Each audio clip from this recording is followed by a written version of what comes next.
അങ്ങനെ നന്ദു തിരിച്ചറിയുന്നുണ്ട് തന്നെ പോലീസ് സ്റ്റേഷനിൽ കയറ്റിച്ചത് അനാമികയും അവളുടെ വീട്ടുകാരുമാണെന്ന്. അനാമികയാണ് ഇതിന് പിന്നിലെന്ന് മനസ്സിലാക്കിയ നന്ദു നേരെ പോകുന്നത് അനാമികയുടെ വീട്ടിലോട്ടാണ്. പിന്നെ അവിടെ നടക്കുന്നത് ഒരു പൂരം എന്ന് വേണമെങ്കിൽ പറയാം. കാരണം അനാമികയിട്ട് തല്ലോടെ തല്ലാണ് നന്ദു കൊടുക്കുന്നത്. എന്തായാലും ഈ ഒരു എപ്പിസോഡ് നമുക്ക് സ്റ്റാർട്ട് ചെയ്യാം. ആദ്യത്തിന് കാണിക്കുന്നത് നയനയും നവ്യാണ്. നവ്യ പറയുന്നുണ്ട്, നയനെ എനിക്ക് ഓരോന്ന് ആലോചിച്ചിട്ട് മൊത്തത്തിലാക്കി എന്തോ പോലെ. ചേച്ചി ഈ സമയത്ത് ഇവിടെ നിൽക്കണ്ട, ആദർശേട്ടൻ വരുന്നുണ്ടെന്നല്ലേ പറഞ്ഞത്. എന്നാലും നയനെ എനിക്കിങ്ങനെ പോവാൻ പറ്റുക? എന്റെ കൺമുമ്പിൽ നിന്നല്ലേ നന്ദുവിനെ പോലീസ് പിടിച്ചോണ്ട് പോയത്. ചേച്ചി ഞാൻ അതുകൊണ്ടല്ല പറഞ്ഞത്. ചേച്ചിയുടെ വയറ്റിലിപ്പോൾ ഒരു കുഞ്ഞുണ്ട്. ഈ സമയത്ത് ഇങ്ങനെ വിഷമിക്കരുത്. അത് ശരിക്കും കുഞ്ഞിനെയും കൂടി ബാധിക്കും ചേച്ചി. നമ്മുടെ നന്ദുവിനെ ആരോ ചതിച്ചിട്ടുണ്ടെന്നുള്ള കാര്യം ഉറപ്പാ. ട്രെയിനിങ്ങിന്റെ തലേ ദിവസം തന്നെ നോക്കി പണി കൊടുത്തില്ലേ നയനെ? നമുക്ക് അന്വേഷിക്കാൻ ചേച്ചി. അങ്ങനെ പണി കൊടുത്തവരെ വെറുതെ വിടരുത്. നയനെ എനിക്ക് ബലമായ സംശയം ആ അനാമിക അവളുടെ അച്ഛനെ അമ്മയാ. എനിക്കും അവരെ സംശയം ഇല്ലാതില്ല ചേച്ചി. പിന്നെ എന്റെ ഭർത്താവും അമ്മായിയമ്മയുണ്ടല്ലോ, അവരും ഒട്ടും മോശമൊന്നും അല്ല. എന്നാലും ചേച്ചി ഈ കാര്യത്തിൽ എനിക്ക് അവരെക്കാൾ കൂടുതൽ സംശയം അനാമിക അവളുടെ വീട്ടുകാരിയാ. അതെ, എനിക്കും അതിൽ തന്നെ സംശയം.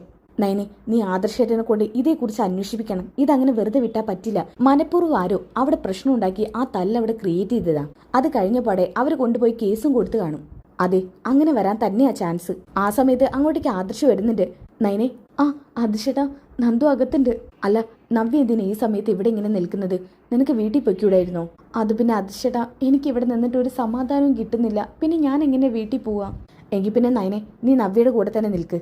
ഞാനൊന്ന് എസ് കണ്ടിട്ട് വരാം. ശരി ആദർശേട്ടാ. പിന്നെ കുഴപ്പമൊന്നും ഉണ്ടാകില്ലല്ലോ?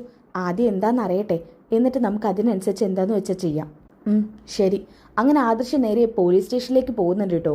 അപ്പോൾ നമ്മുടെ സ്ഥിരം പോലീസ് അവിടെ ഇരിക്കുന്നുണ്ട്. അങ്ങനെ ആദർശ് ചോദിക്കുന്നുണ്ട്, സർ വരണം സർ. സർ അകത്ത് കിടക്കുന്ന നന്ദു എൻ്റെ വൈഫിൻ്റെ സിസ്റ്ററാ. അത് പിന്നെ സർ ഞങ്ങൾക്ക് നിയമം വളച്ചൊടിക്കാൻ പറ്റില്ലല്ലോ. ഈ കുട്ടി ആവശ്യമില്ലാതെ ഒരു പയ്യനെ കയറി തല്ലി. ആ പയ്യനും ഭാര്യയും കൂടി വന്നാ ഇവിടെ കംപ്ലൈന്റ് തന്നത്. ഒരാളങ്ങനെ കംപ്ലൈന്റ് ചെയ്യുമ്പോൾ നമുക്കത് കണക്കിലെടുത്ത് ആക്ഷൻ എടുത്തല്ലേ പറ്റൂ സർ. അതൊക്കെ ശരിയാണ്, അങ്ങനെയൊന്നും വേണ്ടെന്ന് ഞാൻ പറഞ്ഞില്ല. പക്ഷേ നന്ദു എന്ത് തെറ്റാ ചെയ്തതെന്നുള്ള കൂടി നമ്മൾ അന്വേഷിക്കണം. അത് പിന്നെ സർ ഇന്ന് ഞങ്ങൾക്ക് അല്പം തിരക്കുണ്ട്. ഇന്ന് അന്വേഷണം എന്ന് പറയുന്നത് കുറച്ച് റിസ്ക്കാ. എന്ന് വെച്ച് എന്താ സാർ ഈ പറയുന്നത്? ആ വ്യക്തി നിരപരാധിയാണെങ്കിൽ അത്രയും നേരം ജയിലിൽ കിടന്നോട്ടെന്ന്. അത് മാത്രമല്ല സർ, നിങ്ങളുടെ ജീവിതത്തിലൊക്കെ ഉണ്ടായ പോലെ തന്നെ അവളുടെ ജീവിതത്തിലും ഏറ്റവും പ്രാധാന്യമുള്ള ദിവസം നാളെ. അവളുടെ ട്രെയിനിങ് ആ നാളെ. സാറിന് അറിയാമായിരിക്കുമല്ലോ എത്രത്തോളം കഷ്ടപ്പെട്ടാണ് ആ ഒരു പൊസിഷനിലേക്ക് എത്തേണ്ടി വരികയെന്ന്. അതുവരെ എത്തിയിട്ടും നിങ്ങൾ ഇവിടെ ഇങ്ങനെ പോലീസ് സ്റ്റേഷനിൽ അടച്ചിടുന്നത് ശരിയാണോ? പക്ഷേ സർ ഞാൻ എന്ത് ചെയ്യാനാ? ശരി, എനിക്ക് നന്ദുവിനൊന്ന് കാണാൻ പറ്റുമോ? അതിനെന്താ, സാറ് കയറി കണ്ടോളൂ. എടോ ആ കുട്ടിയൊന്ന് പുറത്തോട്ടിറക്കിയേ. അങ്ങനെ ഒരു പോലീസ് നന്ദുവിനെ പുറത്തോട്ടിറക്കുന്നുണ്ട് കേട്ടോ. നന്ദുവിനെ കണ്ട പാടത്തേനെ ആദർശ് പറയുന്നുണ്ട്, നന്ദു സർ നിങ്ങൾ നന്ദുവിനെ ഉപദ്രവിച്ചോ? ഞങ്ങളൊന്നും ചെയ്തിട്ടില്ല. അപ്പൊ നന്ദു പറയുന്നുണ്ട്, ഇല്ല ആദർശേട്ടാ എന്നെ ആരും ഉപദ്രവിച്ചിട്ടൊന്നുമില്ല. എന്താ മോളെ പറ്റിയത്? നീ ഏതോ പയ്യനെ തല്ലിയെന്നൊക്കെ പറഞ്ഞു.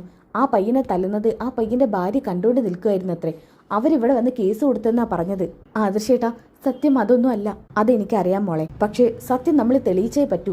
അവിടെ എന്തോ ഉണ്ടായത്?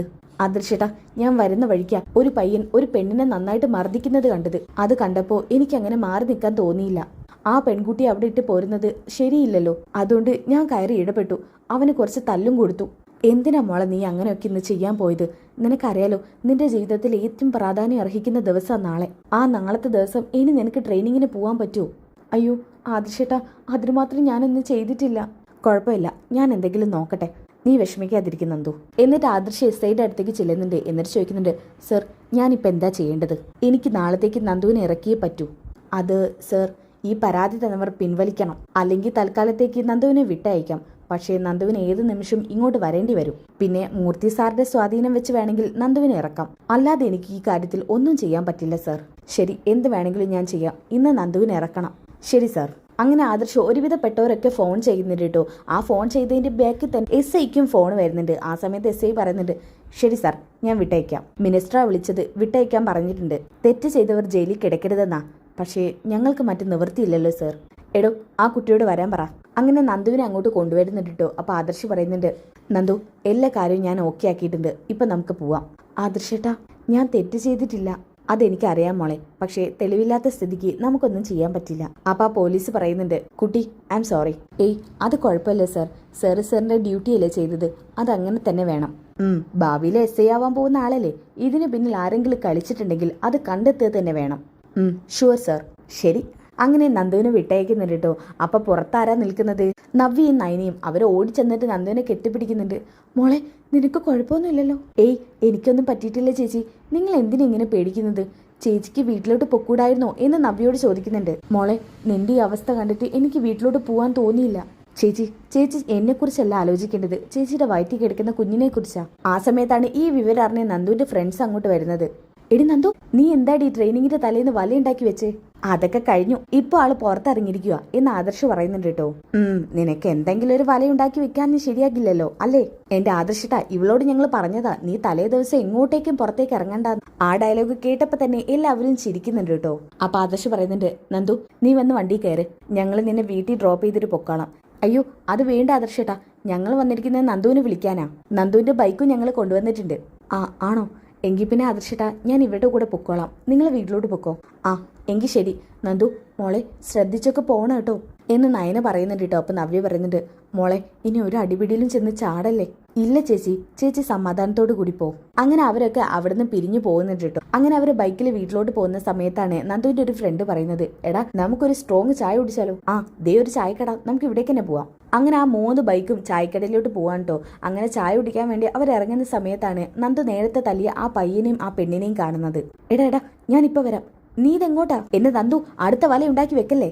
അതെ, എന്നാ കള്ളക്കേസ് കുടിക്കില്ലേ, അതാ പെണ്ണും ചെക്കനുമാ. എന്താ, ഇവനാണോ അത്? അതെ എന്റെ നന്ദു, ഇവനൊരു തനി ഫ്രോഡാ. കൂടെ നടക്കുന്ന പെണ്ണും ഏകദേശം അതുപോലെ തന്നെയാ. ഓ, അപ്പൊ ഇവരാർക്കോ വേണ്ടി എന്നെ ചതിച്ചത് തന്നെയാ.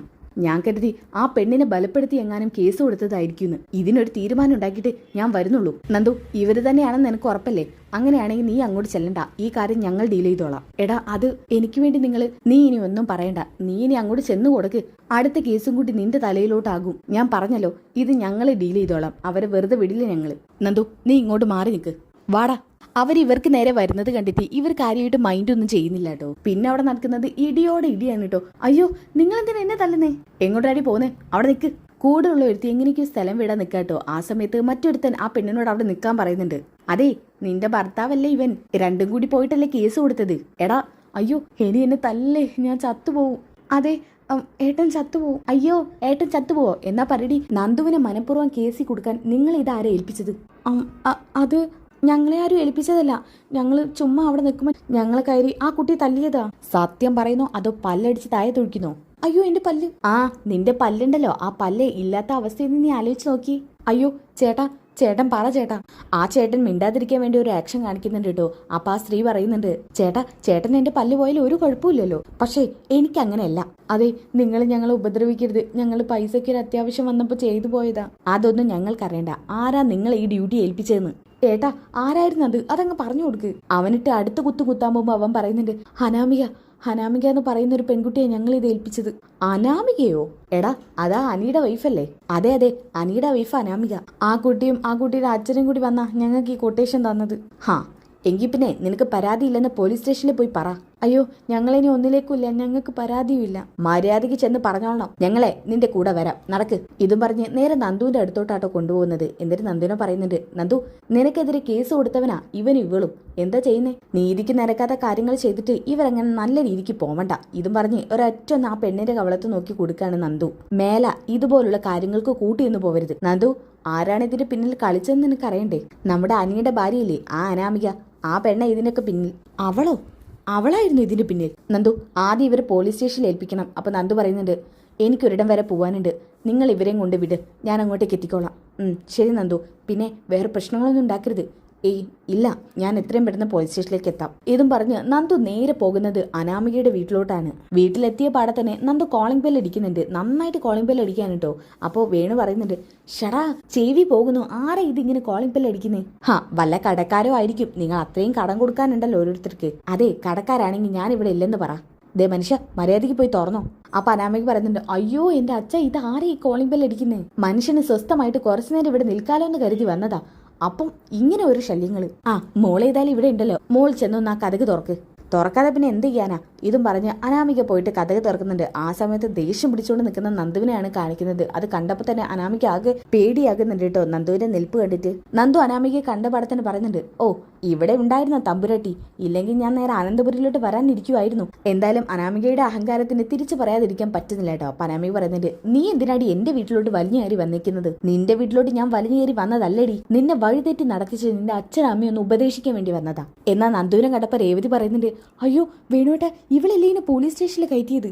ഓ ഈ പെണ്ണിന് എന്തൊരു ഭാഗ്യ, ഇവൾ ഇറങ്ങി പോന്നോ? ആ ആദർശെങ്ങാനും ഇടപെട്ട് കാണും. എന്തായാലും ദേവതി അങ്ങോട്ട് വന്നിട്ട് പറയുന്നുണ്ട്, നീ എന്തിനാടി ഞങ്ങളെ ഉപദേശിക്കുന്നത്? നീ എന്തിനാ ഇപ്പൊ ഇങ്ങോട്ട് കയറി വന്നത്? ഞങ്ങൾക്ക് നീ ഇഷ്ടമല്ലെന്ന് നിനക്ക് നന്നായിട്ട് അറിയാലോ. നിങ്ങളെ കൂടുതലൊന്നും പറയണ്ട, ഞാനേ നിങ്ങളെ കാണാൻ വേണ്ടി വന്നതാ. ഇവക്കളത് ഞാൻ അനന്തപുരി എത്തിയിട്ട് കൊടുക്കാന്ന് കരുതിയതാ. അപ്പൊ പിന്നെ ഇവിടെ ഉണ്ടല്ലോ, മൊത്തത്തിൽ അങ്ങ് തന്നിട്ട് പോവാം. എന്താടി നീ എന്താ ഞങ്ങളുടെ വീട്ടിൽ വന്ന് ഞങ്ങളെ ഭീഷണിക്ക് എടുത്താണോ? എന്നാ നിങ്ങൾക്ക് തെറ്റി. ഇത് ഭീഷണി സ്വരമല്ല, വാണിങ്ങാ. ലാസ്റ്റ് വാണിങ്. അത് പോയി നിന്റെ തന്തയ്ക്കും തള്ളക്കും കൊടുക്കടി എന്ന് അനാമികയുടെ അച്ഛൻ പറയുന്നുണ്ട് കേട്ടോ. അത് കേട്ടപ്പോ തന്നെ അനാമികയുടെ കവളത്തിട്ട് ഒരു 2 എണ്ണം പൊട്ടിക്കുന്നുണ്ട് നന്ദു. എടി നീ എന്തിനാ ഞങ്ങളെ മോളെ തല്ലിയത്? ഇത്രയും സംസ്കാരം ഇല്ലാത്ത സംസാരം നിങ്ങളുടെ വായിന്ന് വന്നതുകൊണ്ട്. ഇനി ഞാൻ പറയുന്നത് കേൾക്കാതെ എനിക്ക് പൊളുന്ന രീതിയിൽ നിങ്ങൾ സംസാരിച്ച ഓരോ അടി നിങ്ങളുടെ മൂക്കുള്ളതാ. അത് ഓർക്കുന്നത് നല്ലതാ. ഇതും പറഞ്ഞ് നന്ദു വീണ്ടും 2 അടി കൊടുക്കുന്നുണ്ട് കേട്ടോ. അയ്യോ അച്ഛ അമ്മേ. എടി ഞങ്ങളുടെ വീട്ടിൽ വന്ന് ഞങ്ങളുടെ മോളെ തല്ലുന്നോ? ഇത് വേറൊന്നിനും അല്ല, കള്ളക്കേസിൽ എന്നെ കുടുക്കി പോലീസ് സ്റ്റേഷനിലാക്കിച്ചതിന്. നിങ്ങൾക്ക് പോലീസ് സ്റ്റേഷനിൽ കയറാനുള്ള വകുപ്പ് വന്നിട്ടുണ്ട്.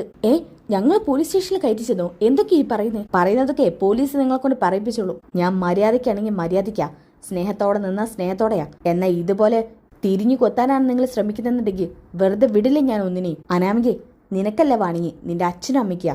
നാണം ഇല്ലല്ലോ നിങ്ങൾക്ക്. നിങ്ങളുടെ മോക്ക് വേണ്ടി എന്റെ SI പദവി നഷ്ടപ്പെടുത്താൻ. നിങ്ങളുടെ മോളുടെ പദവിയാണ് ഇതുപോലെ ഞങ്ങൾ നഷ്ടപ്പെടുത്തുന്നുണ്ടെങ്കിൽ നിങ്ങൾ ഏത് രീതിക്കാ പ്രതികരിക്കുക? ഈ രീതിക്കായിരിക്കോ?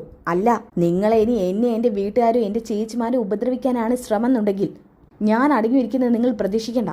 ഇപ്പൊ കിട്ടിയത് അനാമികയ്ക്കാ. നിയമം എന്റെ കൈ വന്ന എങ്ങനെയാണെന്ന് നിങ്ങൾക്ക് അറിയാലോ. ശിക്ഷ ചെയ്തിട്ടുണ്ടെങ്കിൽ അതിനുള്ളത് ഞാൻ നിങ്ങൾക്ക് വാങ്ങിച്ചു തന്നിരിക്കും.